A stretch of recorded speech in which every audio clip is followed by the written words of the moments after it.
आप लोग सब अपने अपने घरों पे बहुत अच्छे होंगे, अपना ध्यान। 5th class, so all of you take out your page number 64, your science book, page number 64 निकालो class, chapter number 7 fuel for vehicles का। आज मैं आपको कीवर्ड्स पढ़ाऊंगी। उस कीवर्ड से क्या होगा, आपको जो पूरा चैप्टर है आपको अच्छे से क्लियर हो जाएगा। एंड सेकेंडली, आप लोगों को कहीं पर भी कोई भी डाउट नहीं रहेगा। ठीक है class? So all of you, हम लोग पढ़ना स्टार्ट करते हैं। कीवर्ड, पहला कीवर्ड है first, fuel. Material that is burn to obtain energy is called fuel. कोई भी मटेरियल को हम बर्न करते हैं, उसकी एनर्जी गेन करने के लिए उसको हम क्या कहते हैं, फ्यूल। उसको हम क्या कहते हैं, फ्यूल। जैसे कि हमें कोल, पेट्रोलियम और नेचुरल गैस, ये क्या है, फ्यूल है जो कि एग्जॉस्टेबल है, नॉन रिन्यूएबल है, जिसको हम रिक्रिएट नहीं कर सकते। ये क्या है, ये वो फॉसिल फ्यूल है जिनको हम रिक्रिएट नहीं कर सकते, जो एग्जॉस्टेबल है, नॉन रिन्यूएबल है, जिनको हम इवन रिन्यू भी नहीं कर सकते। अगर हमने उनको एक लिमिट तक अगर यूज कर लिया है, उसके बाद वो लिमिट खत्म हो जाती है, उसके बाद आपके पास और फॉसिल फ्यूल्स नहीं रहेंगे, बिकॉज ये जो फॉसिल फ्यूल्स हमारे पास अवेलेबल है बहुत ही लिमिटेड क्वांटिटी में, बहुत ही कम क्वांटिटी में, लिमिटेड क्वांटिटी में है। तो ये जो फॉसिल फ्यूल है बहुत ही लिमिटेड क्वांटिटी में है। सो उसका क्या है, इस वजह से हम उनको इतना ही यूज करें ताकि हमारी फ्यूचर जनरेशन को यूज कर सके। तो पहला है आपका फ्यूल। फ्यूल क्या है, मटेरियल, जो भी मटेरियल हम जलाते हैं, that is burn to obtain energy. कोई भी मटेरियल हम जला के एनर्जी के लिए यूज करते हैं, उसको हम क्या कहते हैं, फ्यूल। क्या कहते हैं, फ्यूल। नेक्स्ट है कंबशन। नेक्स्ट क्या है, कंबशन।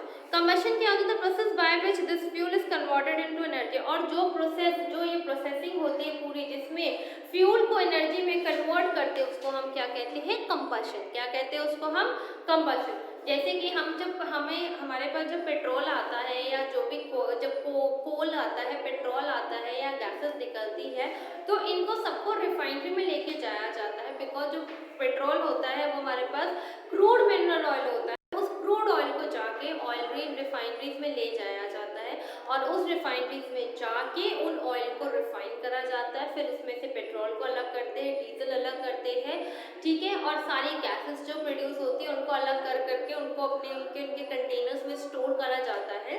तो इस वजह से जो कंबशन है, जो ये प्रोसेस है पूरा, किसी भी चीज को एनर्जी ऑब्टेन करने के लिए, उसको हम क्या कहते हैं, कंबशन। नेक्स्ट है आपका फॉसिल फ्यूल्स। फॉसिल फ्यूल्स क्या है, फॉसिल फ्यूल जो कि फ्यूल, जो भी एनिमल्स या एनिमल्स की डेड बॉडी या प्लांट लाखों साल धरती, मतलब किसी चीज के नीचे दबे रह गए, बरेड इन द अर्थ में बरेड है, मतलब दबे रह गए और वो बिल्कुल खराब हो चुके हैं, उसके बाद ये फॉसिल फ्यूल्स में कन्वर्ट हो जाते हैं और वो फॉसिल फ्यूल्स हम यूज करते हैं। नेक्स्ट है aviation turbine fuel, a special type of refined kerosene. और मैंने आपको चैप्टर पढ़ाते टाइम में बताया था कि क्लास जो एविएशन टर्बाइन फ्यूल है वो कहाँ यूज होता है, वो आपके एयरप्लेन को फ्लाई करने के लिए यूज करा जाता है, और ये बहुत ही ज़्यादा कॉस्टली होता है, तभी एयरप्लेन की टिकट भी बहुत ज़्यादा कॉस्टली होती है, ठीक है, बिकॉज जिसमें है जो इनको फ्लाई करने में हेल्प करता है, वो कैरोसिन काफ़ी कॉस्टली होता है, बिकॉज वो काफ़ी मतलब kerosene special type of kerosene होता है, उसकी रिफाइनरीज अलग होती है, उसको बनाने में काफ़ी टाइम लगता है, दैट्स वाई ये आपका काफ़ी ज़्यादा कॉस्टली पड़ता है।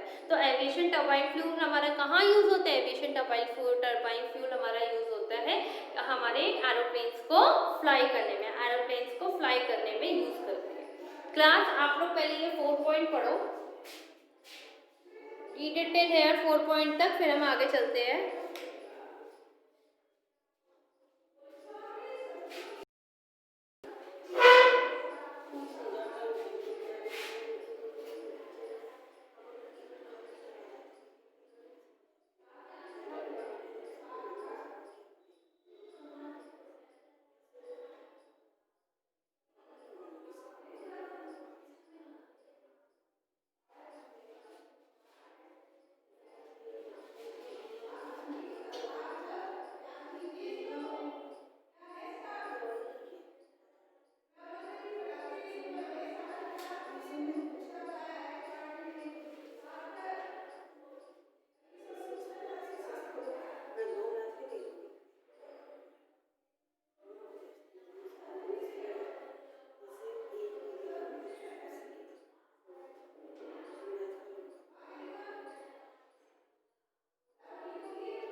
चलते हैं।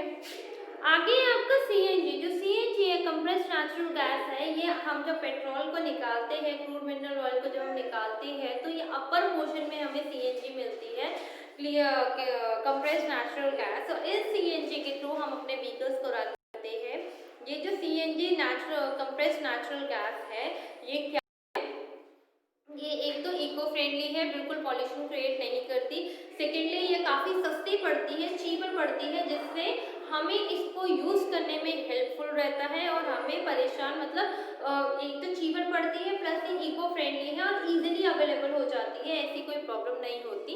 तो ये हमारे एनवायरनमेंट के लिए बहुत अच्छी है। तो गवर्नमेंट ने रूल्स भी निकाले हैं कि ज़्यादातर व्हीकल्स अपने जो भी व्हीकल्स में है सीएनजी का यूज़ करें, ताकि पोल्यूशन कम हो। पोल्यूशन कम होगा तो उससे क्या होगा, हमारा एनवायरनमेंट आगे तक के लिए बेटर रहेगा। नेक्स्ट है LPG, liquefied petroleum gas. Liquefied petroleum gas हम कहाँ यूज़ करते हैं, हम अपने घरों में एलपीजी सिलेंडर्स को, जो हमारे घर में सिलेंडर्स होते हैं उसके अंदर एलपीजी गैस होती है, जिससे हम खाना कुक करते हैं, खाना बनाते हैं, और ये बिल्कुल इको फ्रेंडली होती है, बिल्कुल भी पोल्यूशन नहीं क्रिएट करती। नेक्स्ट है ऑल्टरनेट फ्यूल, जो फ्यूल फॉसिल फ्यूल्स के अदर हम यूज़ करते हैं, फॉसिल फ्यूल के अलावा, उसको हम बोलते हैं ऑल्टरनेट फ्यूल, जैसे कि हाइड्रोजन गैस, बायोफ्यूल, ये सब क्या है हमारे ऑल्टरनेट फ्यूल्स, ये सब क्या है हमारे ऑल्टरनेट फ्यूल्स। फिर है points to remember, all the vehicle need energy to move, this energy supplied by fuel. सारे व्हीकल्स को एनर्जी चाहिए, सारे व्हीकल्स को एनर्जी चाहिए, किस लिए, सारे एनर्जी को व्हीकल एनर्जी चाहिए, एनर्जी मूव करने के लिए, चलने के लिए, and this energy supplied by fuel, और ये एनर्जी उनको कौन देता है, फ्यूल प्रोवाइड करता है। कौन करता है, फ्यूल। टू टाइप्स फ्यूल्स, कितने टाइप के, दो, फॉसिल फ्यूल्स और alternate fuels. Coal, petroleum and natural gas और फॉसिल फ्यूल। कोल, पेट्रोलियम जो नेचुरल गैस है, फॉसिल फ्यूल्स है, नेचुरली मिलते हैं हमें, और वो एक लिमिट तक है। अगर हमने उनको उनकी लिमिट तक यूज़ कर लिया, after that we can not recreate them. Hydrogen, biofuels and electricity are the alternate fuel. जैसे कि आप लोगों ने देखा होगा, पेट्रोल, डीजल, हाइड्रोजन के अलावा भी आजकल बैटरी वाली स्कूटीज आ गई हैं, बैटरी कार्स भी आ गई है। तो उससे क्या होता है, हमारे एनवायरनमेंट में कोई भी पोल्यूशन नहीं होता है, इको फ्रेंडली होती है, एज वेल एज वो काफ़ी चीपर भी पड़ती है हम लोगों को। नेक्स्ट है biofuels are costly than fossil fuel, और जो बायोफ्यूल्स होता है वो फॉसिल फ्यूल से बहुत ज़्यादा महंगा पड़ता है। ठीक है क्लास मैंने आपको ये पॉइंट्स इसलिए समझाए और बताए हैं ताकि आपका पूरा चैप्टर इसमें दोबारा से कवर हो जाए और किसी को कोई भी डाउट हो वो क्लियर हो जाए। नेक्स्ट क्लास, अब जैसे कि क्लास आपके पास फर्स्ट कीवर्ड है material, material that is bond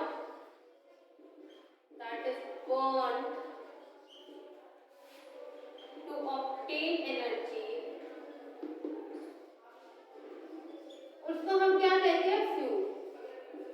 अगर मैं आपको वन वर्ड के क्वेश्चन दूं पेपर में, तो आप लोग कैसे लिखोगे, मटेरियल दैट इज बर्न, जो मटेरियल जलाते हैं टू ऑब्टेन एनर्जी, उसको हम फ्यूल कहते हैं। तो मैं आपको पेपर में ऐसे भी पूरी स्टेटमेंट दे दूंगी, आपने वन वर्ड में आंसर देना है, या और अदर स्टेप क्या है, कॉपी में नहीं लिखना, बस समझो कि मैं आपसे पूछ लूंगी fuel, explain fuel in one word. अगर मैं आपसे एक शॉर्ट क्वेश्चन आंसर देती हूँ, व्हाट इज फ्यूल, मैं यहाँ क्वेश्चन दे दूंगी व्हाट इज फ्यूल, तो आपको मुझे आंसर देना पड़ेगा। तो ये दोनों तरीके में मैं आपको दे सकती हूँ, और ये आपको ट्रू और फॉल्स के फॉर्म में भी आ सकता है। अगर मैं आपको ये कहूँ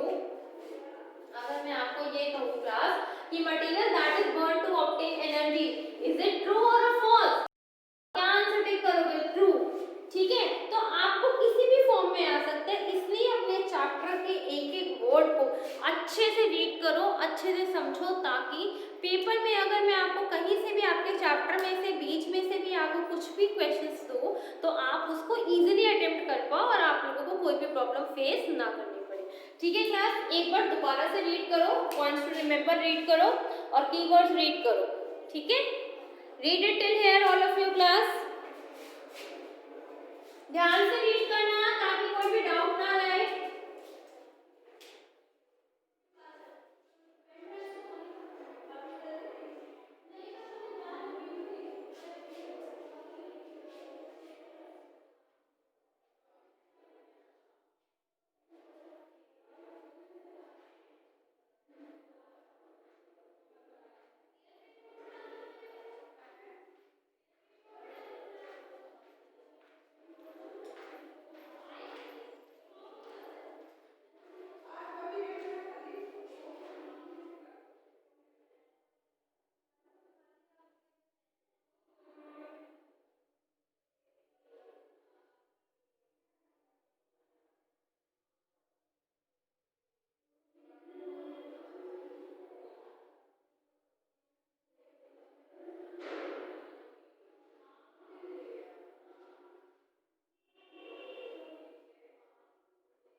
जो व्हीकल डीजल से चलते हैं उनकी पिक्चर लगानी है। कौन सी लगानी? सबसे पहले तो आपने पिक्चर लगानी पेट्रोल के व्हीकल की, कोई भी दो पेट्रोल के व्हीकल, जैसे कि आपकी बाइक चलती है, कार चलती है। डीजल से क्या क्या चलता है? आपकी जीप चलती है, आपकी बस चलते हैं, ट्रक चलते हैं। ये किससे चलते हैं? डीजल से चलते हैं। तो आपकी ये एक्टिविटी है, आप लोगों ने जब आपका चैप्टर कंप्लीट हो जाए उसके बाद आप लोगों ने ये काम करना है। Okay class, all of you understood till here? Thank you class.